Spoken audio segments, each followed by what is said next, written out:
बिहार में बार बार उनका आना, ये मुझे लगता है शायद 9वीं बार पिछले 1 साल में, जब से केंद्र में तीसरी बार प्रधानमंत्री जी के नेतृत्व में एनडीए की सरकार बनी है, 9वीं बार उनका बिहार आना अपने में दर्शाता है कि एक विकसित बिहार का संकल्प प्रधानमंत्री जी के लिए कितनी बड़ी प्राथमिकता है।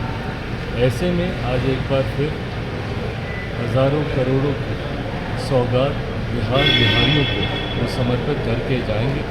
और मैं मानता हूँ कि ये प्यार बिहारियों के लिए जो प्रधानमंत्री जी के दिल में है, और बिहारी जिस तरीके से प्रधानमंत्री जी को प्यार करते हैं, ये अपने में एक ऐसा जोड़ है जो बिहार को विकसित राज्य बनाने की दिशा में और ज़्यादा गति देगा। लेकिन विपक्ष कह रहा है कि झूठ बोलेंगे और कुछ देंगे नहीं, चले जाएंगे।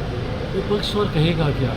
विपक्ष इस बात से घबराया हुआ है कि क्योंकि मुद्दा तो इसी बात को ये लोग बनाना चाहते थे ना, कि प्रधानमंत्री जी ने बिहार के लिए क्या किया, प्रधानमंत्री जी बिहार आते नहीं, प्रधानमंत्री जी बिहार को देखते नहीं, जब चुनाव आता है तभी बिहार आते हैं। यही बातें विपक्ष मुद्दा बनाता है। और जिस तरीके से निरंतरता में ना सिर्फ प्रधानमंत्री जी बिहार आए, ना सिर्फ प्रधानमंत्री जी ने बिहार को लाखों करोड़ों की सौगात अभी तक देने का उन्होंने काम किया, बल्कि जो योजनाओं का उन्होंने शिलान्यास किया, जिन योजनाओं को उसका शुभारंभ भी उन्हीं के हाथों हुआ है, और आगे भी कई ऐसी योजनाओं की शुरुआत प्रधानमंत्री जी के द्वारा की जाएगी। तो विपक्ष के पास अब मुद्दा बचा नहीं, तो सिर्फ यही बोलेंगे कि भाई आएंगे, झूठ बोलेंगे, क्योंकि अब कोई ऐसी बात विपक्ष के हाथ में अब है नहीं जिसको वो आधार बनाकर केंद्र सरकार या प्रधानमंत्री जी या हम लोग की डबल इंजन की सरकार के ऊपर वो किसी भी तरीके का प्रहार कर सके। राजद ने ट्वीट किया है और कहा है कि पिंड दान करने आ रहे हैं नीतीश कुमार जी का और राजनीति का। गलत बात है। इस तरीके की शब्दावली,